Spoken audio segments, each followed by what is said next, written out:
اب اس صورتحال کے اندر اس کو تیار کیا جاتا رہا، ساتھ ساتھ پیوٹن نے اس کو بہت زیادہ بیک کیا۔ اب ان کے پاس پیسہ بھی تھا، انہوں نے ویگنر گروپ کے نام سے ایک گروپ بنا لیا، اور ان پر جب الزام لگتا تھا کہ جی یہ ایسے ہے ویسے، یہ ہمیشہ انکار کرتے تھے، چھپ کر یہ کارروائیاں کرتے رہے، پیوٹن کے سمجھ رہے رائٹ ہینڈ کے طور پر کام کرتے رہے۔ اب 2022 میں یوکرین کی جنگ میں یہ کھل کر سامنے ہے، انہوں نے مان لیا کہ جی ہماری گروپ کے لوگ ہیں، اور اس صورتحال کے اندر پیوٹن نے کام یہ کیا، انہوں نے ان کو کہا کہ اگر آپ کو یوکرین کی جنگ جیتنی ہے تو آپ جیلوں سے فلانے فلانے قیدی کو بھیجیں، اور وہ قیدی میرے ساتھ آئیں گے، اور قیدی کو ہم اس جنگ میں شامل کریں گے، اور وہ یوکرین کے اندر جا کر جیتے گا۔ اب پیوٹن نے وہی کام کیا، بڑے بڑے جتنے قیدی تھے یا بہت بڑے اشتہاری، کسی نے مارا قتل کیا کچھ کیا، ان سب کو بھیج دیا، اور انہوں نے جا کر اینٹ سے اینٹ بجا دی یوکرین کی۔ لیکن کچھ لوگ کہتے ہیں کہ یہ اصل میں پیوٹن کے لیے ٹریپ تھا۔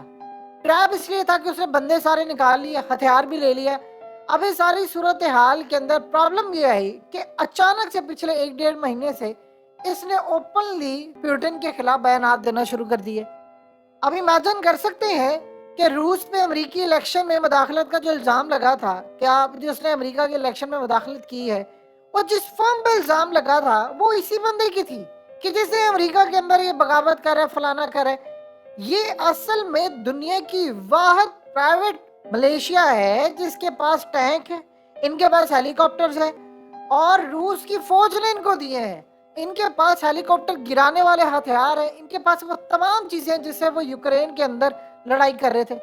اب پرابلم یہ ہے کہ اچانک سے اس صورتحال کے اندر، یعنی یہ 2023 میں روس کے جو وزیر دفاع تھے اور ان کی جو آرمی چیف ہے، ان سے ان کی لڑائی ہونا شروع، اختلافات ہو گئے، پھر بڑھتے بڑھتے انہوں نے پیوٹن کے خلاف بھی بیانات دے دیے۔ پھر اس صورتحال میں ان پر الزام لگا کہ انہوں نے غداری کی ہے، اور پھر اصل میں جو لڑائی تھی یہ مال پانی زیادہ چاہ رہے تھے، وسائل یہ زیادہ چاہ رہے تھے۔ جب یہ صورتحال ہوئی تو ان کو کہا کہ جی مجھے چاہیے، یعنی ان کو پیسے زیادہ چاہیے تھے، پیوٹن نے جو ٹھیکہ کیا ہوا تھا اس سے زیادہ ڈیمانڈ کر رہے تھے، کہہ رہے تھے میں تمہاری جنگ لڑا ہوں، فلانا کر رہا ہوں، یہ کر رہا ہوں۔ جب اس لیول کا معاملہ سامنے آیا تو آپ اندازہ کر لیں کہ پھر اس کے بعد اس نے کہا ٹھیک ہے آج کے بعد میں تمہارے خلاف بغاوت کروں گا۔ اب ہوا کیا ہے، اس کو چاہیے تھے پیسے، تو پیسے امریکہ نے کہا، امریکہ اصل میں واچ کر رہا تھا بڑی دیر سے، جو خاص طور پر یورپ کے جو ممالک ہیں وہ واچ کر رہے تھے۔ انہوں نے دیکھا کہ ان کو پیسہ چاہیے، تو اب ہم جی تو پا نہیں رہے، انہوں نے اس کو کہا جتنا تمہیں روس دیتا اس سے 100 گنا ہم تمہیں دیں گے، تم یوکرین کو فتح بھی کروا دو، روس کو پیچھے ہٹوا دو، بغاوت کریٹ کر دو، لڑائی کر لو، تو ہم تمہیں ایک اچھی خاصی جگہ دیں گے، اور اس کے بعد تمہارا، یعنی اصل میں یہ وہی کام ہے کہ امریکہ نے داعش پیدا کی، بعد میں وہ ان کو بھی مارتے، TTP پیدا کی، بعد میں ان کو بھی مارتے ہیں، تو یہ سلسلہ چلتا رہتا ہے دنیا کے اندر۔ اب وہ ان کو کہہ رہے ہیں کہ تم نے وہاں سے جو پیسہ نہیں ملا وہ ہم سے لے لو، اور وہ ان کو دے رہے ہیں، انہوں نے بغاوت ان کے خلاف کر دی۔ اصل میں جو پرائیویٹ کمپنیز ہوتی ہیں، پرائیویٹ جو خاص طور پر سیکیورٹی کے ہوتے ہیں، ملیشیا ہوتے ہیں، یہ سارا کچھ، یہ لوگ کام کیا کرتے ہیں، آپ ان کو پیسہ دیں،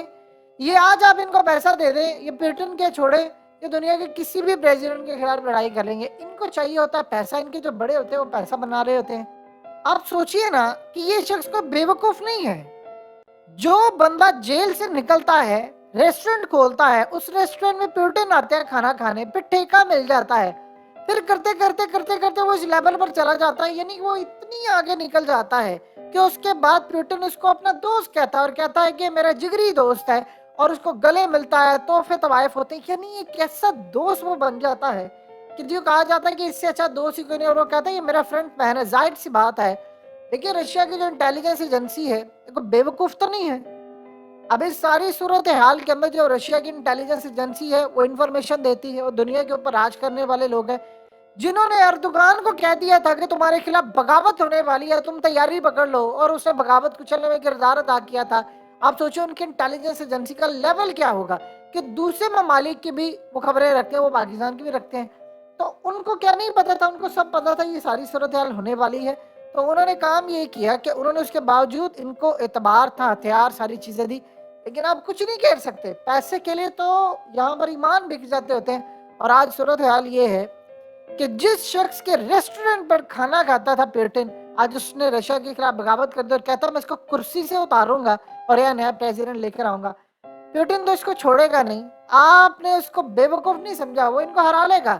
رمضان قادریف کی فورسز تیار ہیں، مسلم فورسز تیار ہیں، وہ لڑیں گے اور آخری دم تک لڑیں گے، ان کے ساتھ بہت برا ہوگا۔